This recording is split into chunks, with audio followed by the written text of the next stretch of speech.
So step 3 is creating what we call a buyer pack. It's simply a SIM. This is high level information about your business. So it's a business overview. It talks about your financial performance for the last 3 years or maybe even 5 years, a customer breakdown by revenue, percentage of the revenue, percentage of profits. Remember, do not disclose who your customers are in this document because this document is meant for circulation.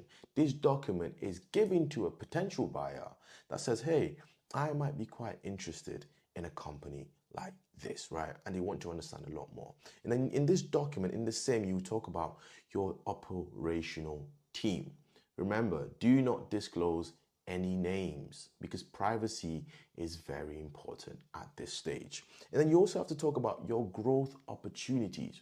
Remember, you're looking to leave this business. If you're leaving this business and it seems like you're dodging something, nobody's going to touch your business. So if the growth opportunities, if the things that you wanted to do, if you had the resources, or if you had the time, or if you had the energy on the new markets that you would have loved to go into, please discuss this. Please put this in your SIM. Simply because when an investor or a potential buyer is looking at this SIM, you want them to think, oh wow, I wanted to go this direction.